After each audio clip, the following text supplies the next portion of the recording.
Bienvenidos a un nuevo episodio de Un tema en juego con Carlos Colmenares. Hola, ¿qué tal amigos? Bienvenidos a un nuevo video. Esta vez estoy conversando con Marcos Brunfeld. Él es un periodista venezolano en Venezuela y que cubre béisbol y que cubre de una manera bastante bonita, distinta y que a mí me llama la atención y me ha llamado la atención desde hace muchísimo tiempo porque es salida de lo cuadriculado, es otra cosa que no estábamos acostumbrados a ver. Por lo menos yo nací y crecí viendo béisbol desde Televen, RCTV, Venevisión, pero siempre seguía como el mismo prototipo, los circuitos radiales, los programas y las transmisiones de béisbol, pero él hace algo particular. Pero antes de hablar de eso, obviamente vamos a darle la bienvenida. Marcos, un placer, muchísimas gracias por dedicarnos unos minutos de tu tiempo y bienvenido. Gracias, Carlos. El placer es mío. Para mí es un honor que me tomen en cuenta y de verdad que muchísimas gracias por invitarme y a tu audiencia también. Un saludo a todos ellos. Muchísimas gracias, Marco. Marco, tú haces béisbol. ¿Desde cuándo estás cubriendo y desde cuándo te emociona a ti el béisbol como tal? Bueno, cuando yo era pequeño, yo recuerdo que a mí me gustaba mucho el fútbol y, y de verdad que era lo que me apasionaba el fútbol. Yo jugaba fútbol con mis amigos en el colegio y de hecho mis padres me metieron en el colegio en fútbol, pero mi papá, yo no sé cómo él hizo para lograr obtener la señal. Estamos hablando de una época que no existía DirecTV ni nada de eso, sino que existían las antenas parabólicas. Y yo no sé cómo mi papá era ingeniero y tenía mucha destreza para ese tipo de cosas. Y logró que la parabólica leyera, no sé cómo Carrizo hizo, pero que leyera los canales, algunos canales internacionales, entre ellos WGN, que era el canal, no sé si todavía, pero que en ese momento era el canal que pasaban los juegos de los Cubs.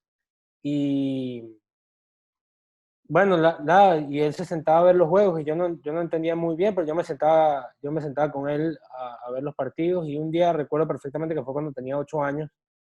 eh, Nada, yo le dije a papá que quería, que era eso que él veía, que cómo era el béisbol y tal, y se sentó conmigo en la cocina, me hizo un dibujo ahí en un papel y me explicó más o menos y de verdad que a partir de ahí me atrapó, me desencanté del fútbol y nada, me atrapó el béisbol a partir de allí.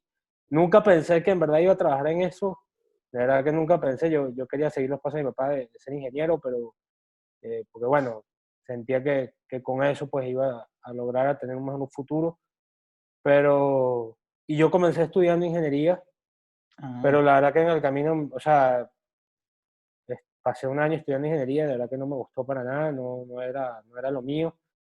Y nada, decidí cambiarme para comunicación social. Tampoco ahí pensé en dedicarme al béisbol. Cuando estaba trabajando en comunicación social, nos mandaron a hacer un trabajo de un noticiero con noticias reales que estaban pasando en ese momento en el país. Yo estaba cubriendo para completar el trabajo, estaba cubriendo la campaña presidencial del 2006 y las candidaturas de las primarias de la oposición. Y bueno, en eso pues me quedaba cerca de mí, me quedaba Súmate y nada, de tanto ir a Súmate pues me vieron ahí que haciendo el esfuerzo de hacer el trabajo universitario y me dijeron que anotara mis datos por si acaso surgía la posibilidad de una pasantía, así fue.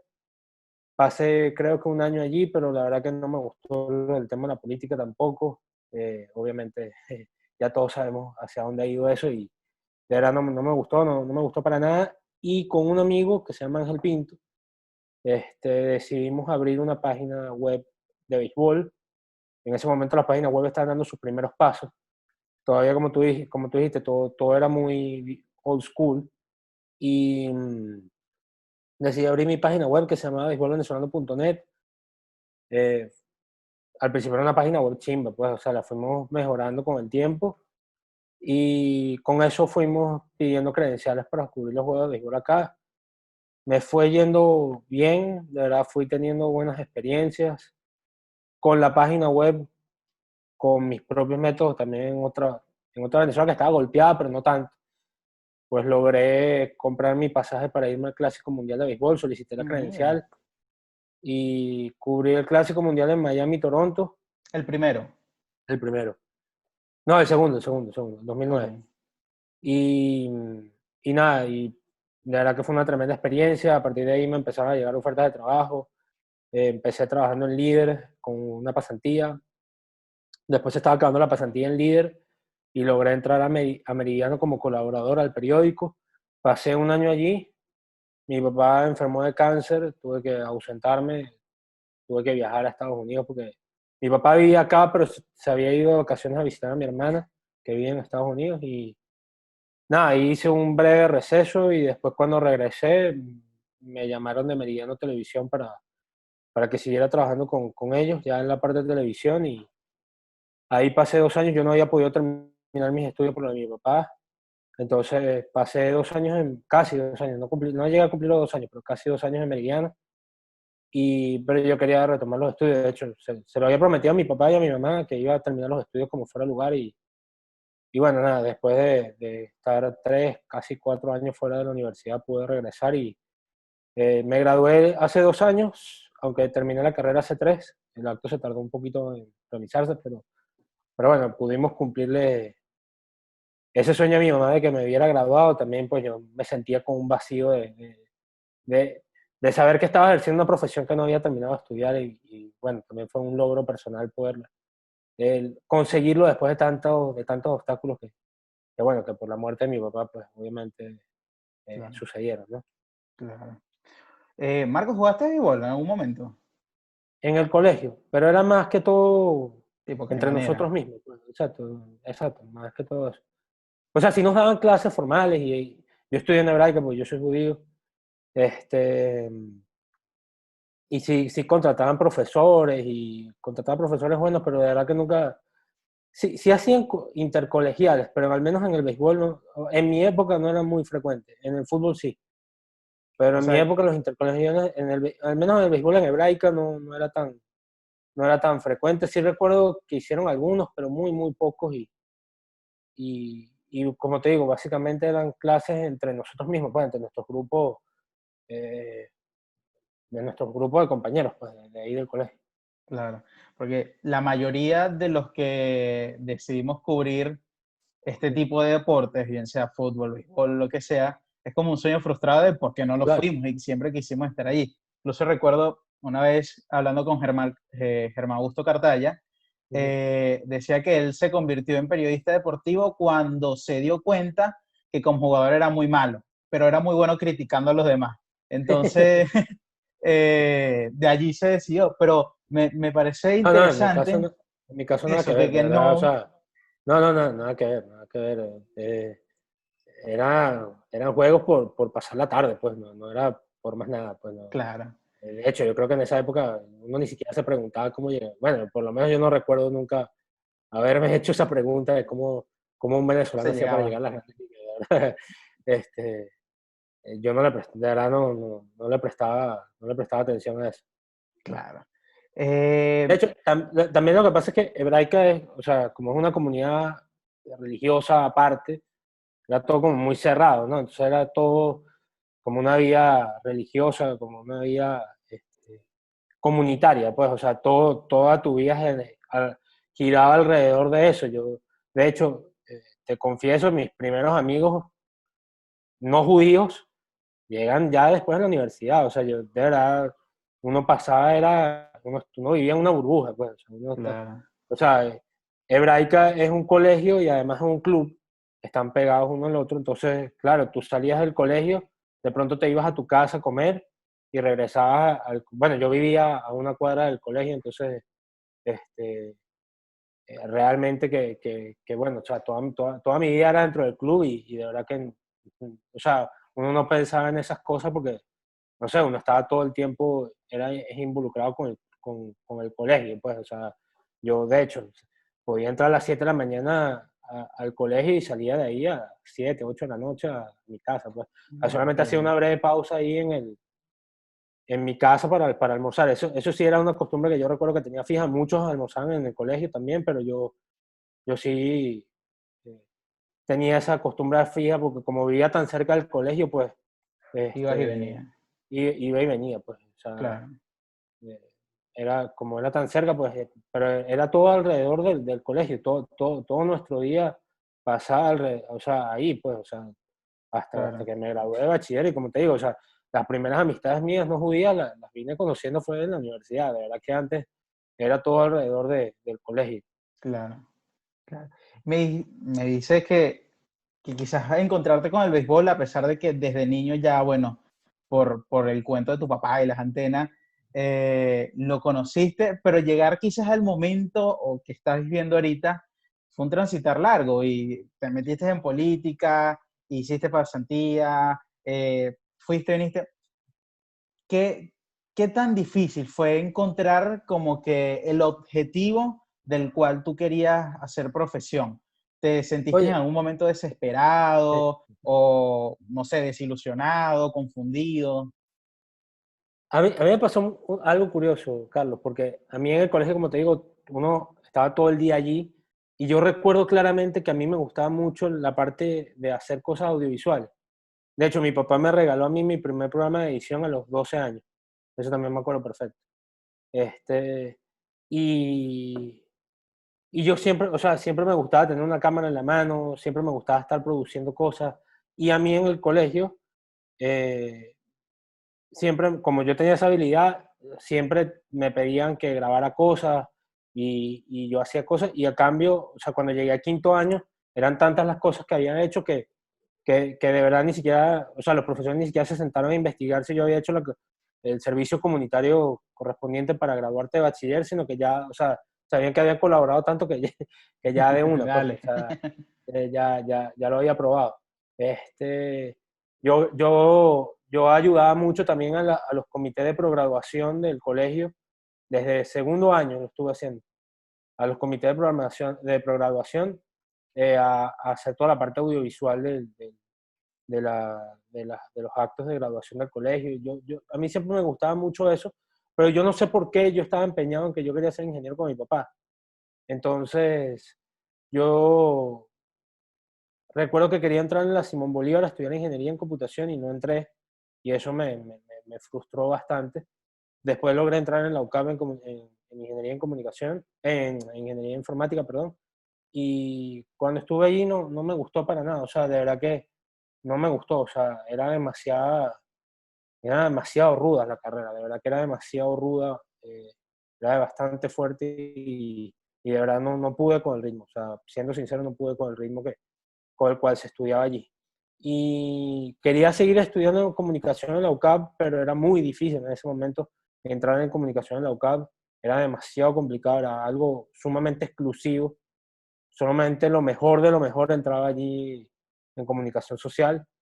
Y entonces me fui, yo quería hacer un intento más, pero bueno, en mi caso no me dejaron, y me dijeron que me fuera para Santa María. Me fui para la Santa María, empecé a estudiar comunicación social allí, y cuando estuve allí me lanzaron un dato que yo no sabía, y era que si uno aspiraba a entrar no en octubre, sino en marzo, en la UCAP era más sencillo. En efecto, lo intenté y entré. Eh, y como te dije, o sea, al principio me dediqué a la parte política, pero no me gustó, y yo no sé por qué decidí entrar a la parte deportiva o sea, sí fue un proceso de encontrar algo que me gustara, pero bueno, nada, finalmente lo logré. O sea, sí fue difícil conseguir a lo que yo me quería dedicar, sí fue bastante difícil porque como que tuve, como que uno, y eso, o sea, es lo que yo, digamos, critico del formato de la universidad aquí en Venezuela, porque en verdad yo no sé cuál es la estadística, pero yo sí me he encontrado con mucha gente que a los 18 años no tiene ni la más remota idea de qué hacer. Y que o sea, yo no sé si es poca gente o mucha gente que a los 18 sabes realmente tienes la madurez suficiente para saber qué quieres hacer con tu vida. Pero, o sea, no sé cuáles son los porcentajes, pero sé que hay mucha gente que no sabe qué hacer a los 18 años. Sí, Y creo que ahí el formato venezolano está un poco, no sé, es mucha presión para alguien de 18 años. o menos, porque tú empiezas a hacer los exámenes de admisión a los 16, 16. 17. Exacto, entonces, menos todavía. Entonces, es como poner demasiada presión a esa edad de qué realmente quieres, de qué realmente vas a hacer, ¿no? Claro. Entonces, no sé cuál sería el método ideal, de verdad no tengo ni la más remota idea. Habría que ver en otros países cómo hacen, pero sé que a esa edad o sea, hay mucha gente, no sé si es la mayoría o la minoría, pero sé que hay mucha gente que a esa edad no está preparada para saber lo que quiere y que oye, yo he sabido, Carlos, de gente, y lo supe por lo que me pasó también, ¿no? De que yo tuve que salirme de la universidad, este, de muchísima gente que estaba ya en sexto, séptimo, octavo semestre de una carrera, se salieron y se fueron a estudiar otra cosa. Sí, sucede muchísimo. Cosa que yo, por lo menos, o sea, si alguien tiene ese dilema, yo le recomiendo que no lo haga, que ya, o sea, si ya estás hasta a esas alturas Termina. de una carrera, termina esa carrera y si después quieres hacer otra cosa, pues todavía tienes toda una vida por delante para hacerla, pero termina una carrera para que por lo menos termines con la presión de tener un título, o sea, y que si que después quieres hacer otra cosa, pues, bueno, si tienes otro título, aún mejor, pues. Entonces, Claro, pero por lo menos que ya tengas un título y que si después la vida te cambia los planes, pues ya tienes por lo menos un título en la mano. claro. Marco, me decías que tuviste una página web hace muchísimo tiempo, muchísimos años. ¿En ese tiempo habían ya otras páginas web haciendo eso? ¿O también crees que fuiste uno de los primeros? Bueno, no sé, no me gustaría responder porque creo que sería algo como petulante, ¿no? Sí. Pero sí, o sea, si fue, o sea, dicho sí, si fue de las primeras páginas de béisbol del país. ¿Tuviste alguna No sé si referencia? fue. Por ejemplo, tú dices, bueno, esta página web la vamos a hacer refiriéndonos a tal.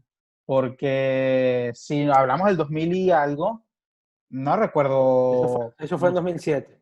Yo abrí la página en 2007. Y sé que el líder estaba acá ahí como dándole a intentar hacer una página web, pero ellos estaban enfocados en su producto del periódico. Claro, Eh, pero más que todo, yo creo que, o sea, más que todo lo que en ese momento lo que era popular era noticiero digital. O sea, en cuanto a páginas web de información así, era noticiero digital, después surgió Noticia 24, pero en el deporte creo que así, una página web creo que no existía, creo. O sea, o no existía así tan famoso. claro. Creo que no, creo, no sé. La verdad que tendría que hacer memoria para ver Entonces si, no le has temido a dar el primer paso o a dar los primeros no, pasos, no, por ejemplo. no. No, de hecho, o sea, creo que hay que estar atento a cómo va evolucionando la tecnología y las redes sociales y toda esa cuestión, para, bueno, para estar al día con eso, ¿no? De hacia dónde van las audiencias, ¿no? Y lo De que hecho, estás, ¿sí? yo abrí mi página en 2007 y recuerdo que el líder sacó el periódico en 2004, o sea, estamos hablando que el líder nada más tenía 3 años. Claro, O sea, que todavía aquí seguían viendo como el periódico lo tradicional. como, exacto, como algo, como un producto eh, visionario, pues. Yo Claro, siempre tuve la duda, y lo admito, yo estuve en líder y yo siempre tuve la duda de por qué el líder se enfocó tanto en el periódico, porque además, puedo decirlo, y porque trabajé allí, líder nunca tuvo así mucho éxito. O sea, nunca, de verdad que en el mejor momento del líder no tuvo mucho éxito. De verdad que, o sea, el periodismo que hacía el líder era muy bueno, porque ahí sí, habían periodistas brillantes, brillantes, brillantes. Yo trabajé con varios de ellos y eran periodistas brillantes y líder, de verdad que los dueños de líder, los Capriles, wow, no escatimaron esfuerzo para tener lo mejor de lo mejor, pero la vida iba por otro camino, pues, o sea, ya los periódicos iban perdiendo interés y mucha gente no lo sabe, pero Meridiano le sacaba. claro. Mira, yo que trabajé en los dos, te puedo decir, Meridiano le sacaba 15 cuerpos al líder, o sea, en ventas. Sí, sí. Yo que soy Impresionante. del O sea, interior de Barquisimeto, sí, era muy obvia la sí. superioridad de Meridiano con líder. Con todo y que yo creo que líder llegó a tener mejor periodismo que Meridiano en un momento dado. Porque bueno, ahí llegaron a ver, bueno, periodistas tan brillantes que hoy están triunfando en el exterior. O sea, de verdad que ahí en Líder hubo una camada de periodistas impresionantes y de verdad que llegaron a hacer un muy buen periodismo, pero las ventas no. Les fue muy complicado dar a conocer ese producto y Meridiano realmente, bueno, ya tenía toda una tradición en el país. Yo me imagino que las ventas de Meridiano también han caído ahorita con toda la situación, pero, pero Meridiano en un momento dado llegaba a vender 300.000 ejemplares por día. Llegó a ser, solamente Últimas Noticias llegó a ser más vendido que Meridiano. Sí. Y Eh, eso también habla mucho de la pasión que sigue sí, en los deportes en Venezuela. sí. No, y la tradición que tenía Meridiano Sí, era impresionante. O sea, claro. era increíble la tradición. Yo, de hecho, Carlos, yo sentí que yo me empecé a dar un poco más a conocer en el medio, ya estando en Meridiano, porque el líder, o sea, casi nadie te leía, o sea, de verdad que casi nadie te leía. Y Sí, yo lo veía por Twitter, o sea, cuando yo escribía en Meridiano, mi número de seguidores aumentaban. O sea, de verdad que era impresionante la cantidad de gente que te lee por Meridiano. O sea, era claro. impresionante, era increíble la cantidad de gente que te leía por ahí. Sí. Marco, ¿y cómo aterrizaste a hacer lo que estás haciendo ahorita con tu canal de YouTube, contando las historias de los beisbolistas? Me dijiste que trabajaste en periódico, estuviste en Meridiano, pero ¿cómo aterrizaste a decir, bueno, vamos a darle con YouTube? Cuando estaba por graduarme, tenía que hacer mi tesis de grado, lógicamente, y yo quería hacer de tesis algo en lo que yo pudiera plasmar lo que yo había aprendido bueno, de varios años de experiencia en el medio y en la universidad. Este, y entonces dije, bueno, quiero hacer un trabajo que pueda además dejar algo chévere para la universidad, algo en lo cual yo lo veía así, o sea, yo terminé la carrera en 2017, 2016, 2017, bueno, cada año aquí en Venezuela ha sido más complicado uno que el otro, pero 2016, 2017 empezaba a ser cada vez Sí, más fueron complicado. fuertes. Oye, mucha gente la está pasando mal, yo quiero como que hacerle entender a la gente que, bueno, podemos, eh, podemos estar pasando por momentos difíciles, pero bueno, tratar de buscar la manera de luchar por lo que queremos, ¿no? Claro, Y bueno, a mí me costó graduarme, o sea, de verdad que a mí me costó bastante graduarme y, y yo le dije, y yo bueno, yo dije, bueno, yo quiero hacer algo que pueda inspirar a la gente para que, bueno, si están atravesando por un momento difícil, pues de alguna manera, si ven este trabajo, se puedan inspirar. Y encontré además una historia que podría ser inspiradora, como es el caso de David Peralta. Yo había leído un ese artículo en fue tu internet, primer trabajo. sí, Sí, ok. yo había leído un artículo en internet sobre la historia de David, de cómo había llegado a Grandes Ligas. Era un artículo corto porque, bueno, él se estaba dando a conocer en ese momento, estaba dando su primer paso en Grandes Ligas. Y me atrapó, le encontré la manera de contactarlo, le escribí, le dije lo que quería hacer, le fascinó la idea. Y yo tenía que hacer un viaje a Estados Unidos para hacer unas diligencias allá. Y bueno, entonces de todas maneras tenía que viajar para allá. Entonces le dije, bueno, mira, yo tengo que viajar a Estados Unidos porque, porque bueno, tengo que hacer unas cosas allá y ¿por qué no nos encontramos? Y me dijo que sí, la verdad que estuvo muy abierto.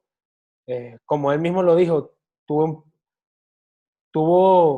un infortunio porque se lesionó ese año el brazo, pero por otro lado, pues eso fue suerte para mí, no Estaba diciéndolo de disponible. mala manera, pues, sino porque por la disponibilidad que me podía brindar y entonces teníamos tranquilidad para hablar, este, tranquilidad para hablar y extendernos porque no tenía que estar ejercitándose ni nada, sino nada más tenía que estar haciendo su rehabilitación y ya, pero en verdad me podía dedicar bastante tiempo y no tenía que estar con la presión bueno, que tiene que entrenar, tiene que estar en el batting cage, tiene que jugar y todo. Entonces, salió bastante bien. Él disfrutó el trabajo, yo también, fue una experiencia fenomenal. Y cuando lo terminé, de verdad, quedé tan contento con el resultado. Sé que tiene algunas fallas, pero de hecho, una profesora me hizo unos comentarios antipáticos. Yo después le escribí un correo, le dije, oye, me pareció antipático después de todo el esfuerzo que hice para hacer el trabajo. Tiene unas fallas del sonido, pero porque yo lo estaba haciendo solo, pues, o sea, yo Claro. estaba totalmente solo allá. No tenía absolutamente nadie que me ayudara. Entonces, el trabajo no quedó perfectamente a nivel técnico, pero en verdad yo estaba contento con el resultado porque yo dije, wow, yo hice todo esto yo solo para una tesis de grado y, y a mí nadie, o sea, de verdad que, bueno, algunas personas me ayudaron económicamente, pero el grueso económico lo puse yo, pues. Y, y nada, le puse muchas ganas para hacer ese trabajo. Quise dejar algo para la universidad por si podía ser inspirador para alguien. Bueno, ojalá si alguien lo ve, pues le resulte inspirador y bueno, no sé, que pueda, sí, eso, ser inspirador para quien pueda tener un sueño así, ¿no?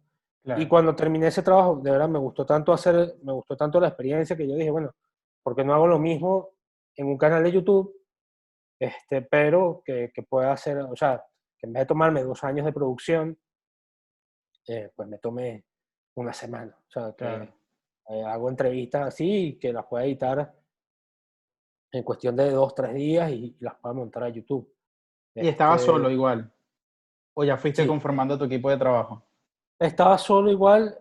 Ahorita ya he conformado un equipo de trabajo, este, que también le debo muchas gracias a ellos, porque tanto Julio, que es que lo he nombrado como el director, y Darwin, el productor, bueno, prácticamente no han ganado gran cosa realmente ayudándome con este proyecto, pero bueno, tenemos fe y estamos muy esperanzados hacia dónde va este proyecto, pues, o sea, Eso te iba a de preguntar, verdad porque crecer en YouTube es bastante complicado. que es complicado, sí. Eh, Tienes que 4 años con el canal, Tengo 3 años, 3 años. pero para ser sincero, en verdad, yo considero que este es mi primer año, porque los otros sí estuve montando, pero montaba un video en octubre, otro video en noviembre, otro video en diciembre, o sea, así no se crece, o sea, hay que ser constante, hay que ir innovando, hay que ir viendo qué les gusta a la gente, qué es lo que ve la gente, e ir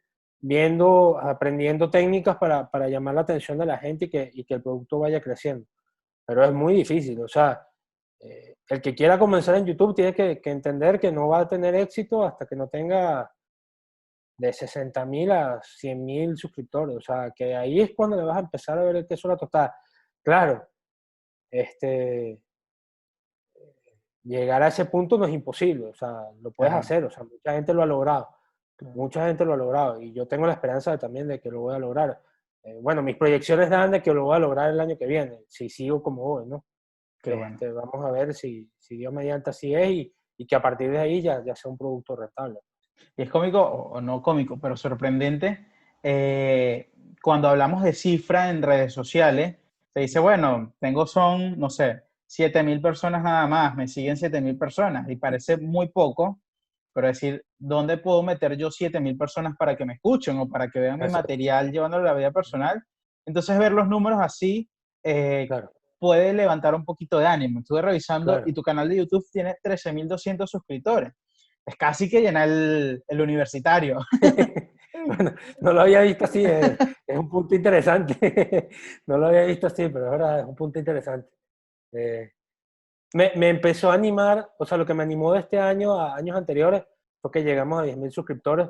Y dije, bueno, si llegamos a 10.000 es posible llegar a 100.000 también. Claro, Claro, toma tiempo, por obviamente, toma supuesto. tiempo. Y el trabajo que hay detrás es agotador, pero bueno, uno, yo también me pongo a pensar, Carlos, si yo tuviera, no sé, $50.000, por decir, y abro un negocio, ese negocio no me va a dar plata de la noche a la mañana, ese Claro. negocio va a demorar un tiempo en darme dinero. Probablemente también lo mismo, 1, 2 años, 3 años en darme dinero. Entonces, eh, yo una vez fui a un hotel en República Dominicana a un trabajo que tenía que hacer allá, este, y me dijeron que el hotel costó en total $60 millones. Y entonces uno se preguntaba, bueno, si una noche en el hotel cuesta, no sé, $200, $300, ¿cuánto tiempo tarda la persona en recuperar esos $60 millones, ¿no? Este, es así, pues todos los negocios son así, ¿no? claro. Tardan en que la inversión cueste en recuperar. Bueno, yo espero que en algún momento pues ya sea rentable, ¿no? Claro. ¿Y qué te ha hecho para no, cuál ha sido la clave para no decaer, para decir, bueno, vamos a seguir intentándolo, ya son 3 años, pero con la actitud de que sí lo vamos a lograr?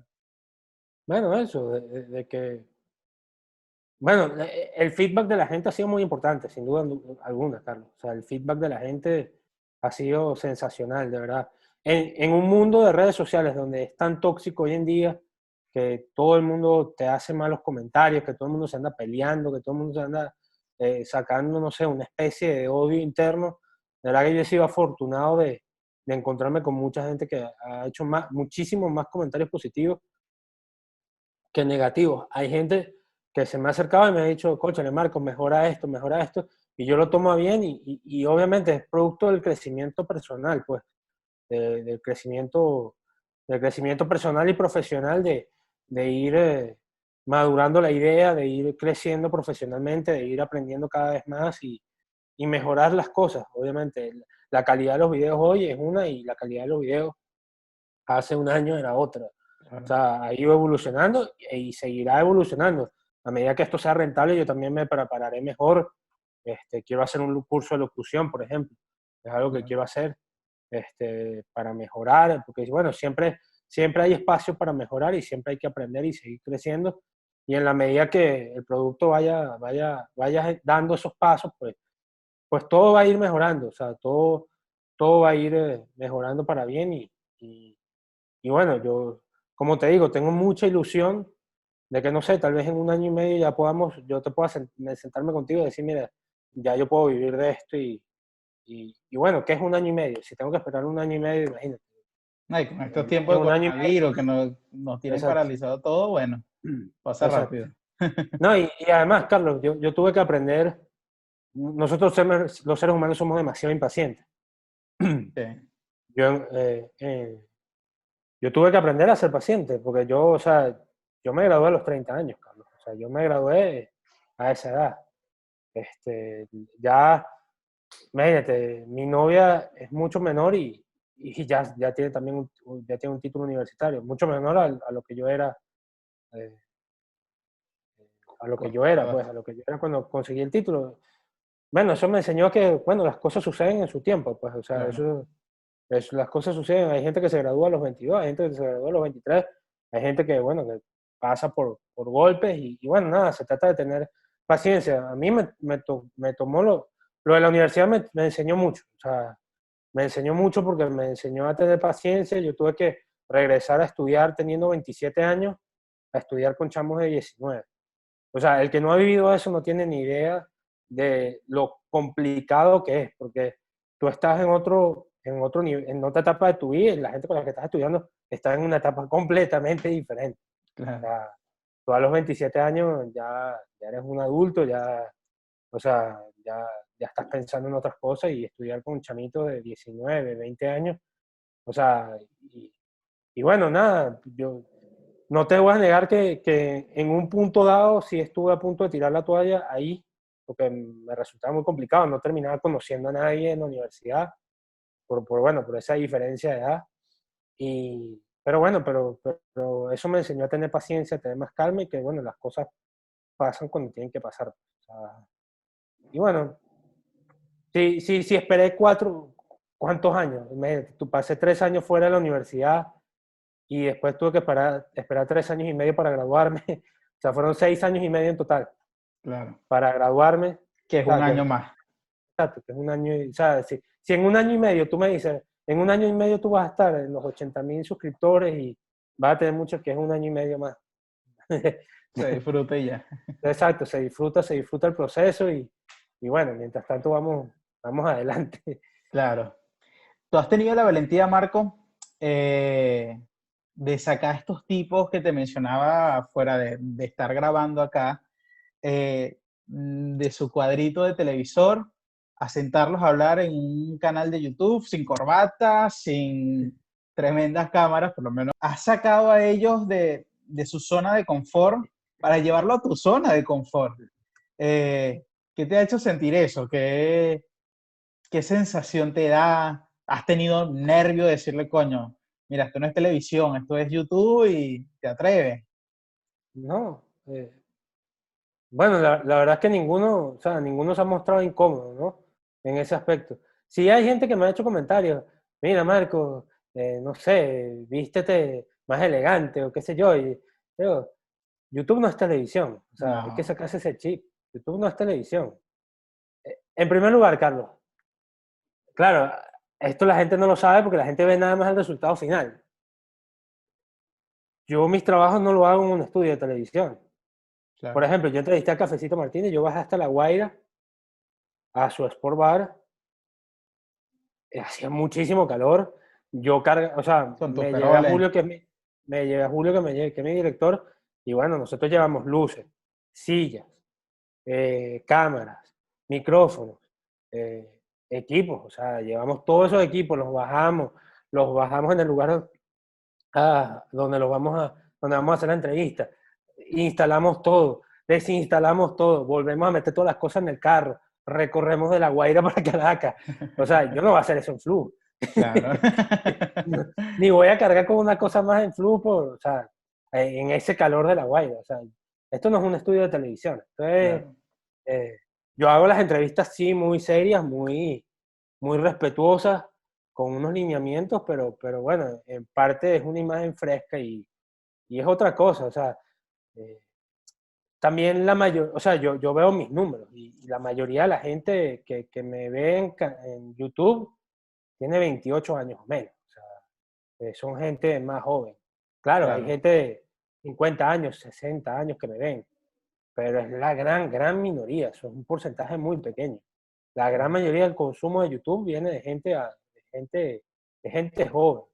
Y a esas, o sea, tú cuando vas a hacer un producto, tú tienes que ver a quién te estás dirigiendo.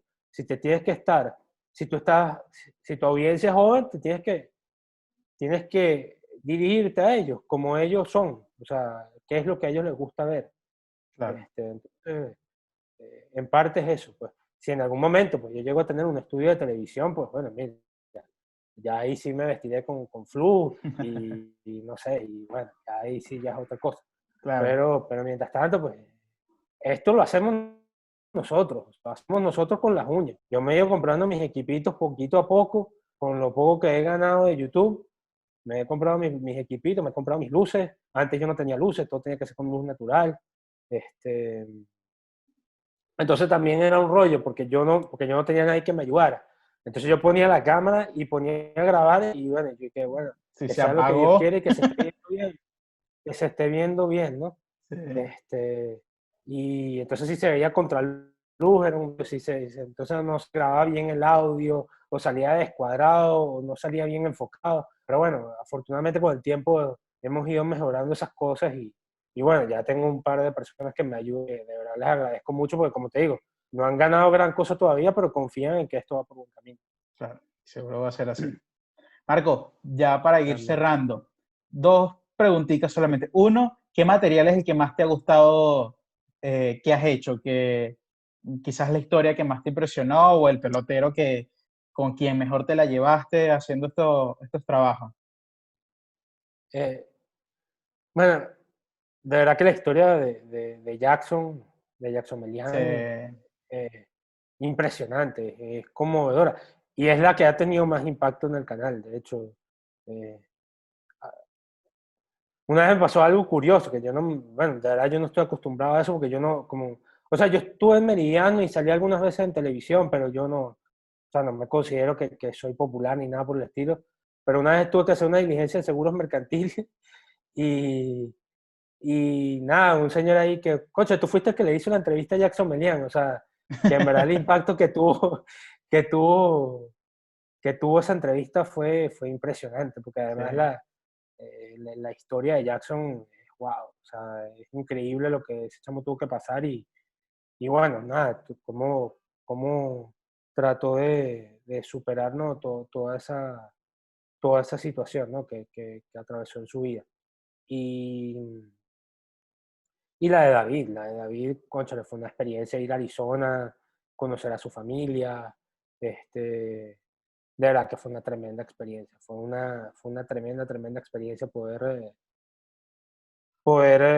tener toda esa aventura por esa tesis y bueno, de verdad que David es un tipazo también, de verdad que es un gran tipo y, y su familia es fenomenal también. Yo estoy muy agradecido con David porque, bueno, imagínate, esa fue mi carta de presentación para graduarme de periodista y de verdad que siempre estaré agradecido con él. Qué bueno.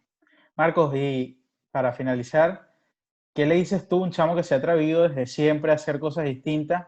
A esa gente que ahorita, quizás por la situación que estamos viviendo en el mundo, la gente está tratando de hacer cosas distintas, de proyectarse por las redes sociales, por YouTube, por todo este tema, pero que a veces, no sé, por la pena, por el temor, por quizás no estar lo totalmente preparado, no se atreven a hacerlo. ¿Qué le dices tú? Que no tengan pena, o sea, simplemente si quieren hacer algo. Yo, fíjate, Carlos, yo tengo un problema en la vista, yo sufro de estrabismo. Y bueno, antes de la pandemia estaba haciendo las gestiones para operarme. Y bueno, esas son cosas que, por ejemplo, en televisión no te permitirían. O Sí, sea, estoy seguro que en televisión evitarían de poner a alguien al frente de una cámara que sufra de ese problema. Eh, que es un problema X. O sea, a mí me pasó porque me operaron de la miopía y bueno, la miopía me trajo ese efecto. Pero bueno, este, yo he tenido también la fortuna de que mucha gente, o sea, a pesar de que se dan cuenta que sufro de ese problema, pues no me lo critican, sino más bien se enfocan en mi trabajo y gracias a Dios, un par de veces me han dejado un comentario pesado y de verdad que los he borrado ni les he prestado atención porque además es algo que se corrige. claro. Y de hecho estoy en proceso de eso, en cualquier momento cuando pueda me operaré eso. Porque además sé que es importante, pues, por un tema de imagen, pero o sea, que no le presten atención, que si van a decir esto, que si van a decir otro. Si ustedes tienen un sueño, de verdad, busquen busquen su sueño y no dejen que nadie les impida lograrlo. O sea, de verdad que nadie. No hay que hacerle caso a todos los consejos, hay que hacerle caso a los consejos valiosos. No hay que hacerle caso a todo lo que te digan. Y lastimosamente las redes sociales le han dado tribuna a todo el mundo para hablar. Y digo lastimosamente porque mucha gente lo hace de mala manera. Claro, sí, Eh, Hay gente quiero pensar que la gran mayoría valora el esfuerzo, pero también hay gente que es tóxica, pues. Hay gente sí, que también es se empeña en mala criticar. y se empeña en solamente ver de qué pata coges para, para criticarte o para hacerte. Y bueno, simplemente, o sea, obviamente tú haces un esfuerzo y lees esos comentarios oye, no te voy a decir que no te pega, pero tienes que tratar de evitar de que te pegue lo menos posible. Claro, Yo lo que hago es que si veo que un mensaje me afecta, lo borro y se me olvida. chao. Ya listo. Bueno, Y ya, pues, o sea, de verdad que eso es lo que trato. Pues.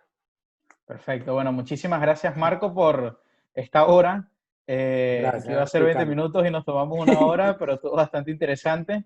Y Gracias, nada, Carlos. desearte éxito en todo lo que estás haciendo.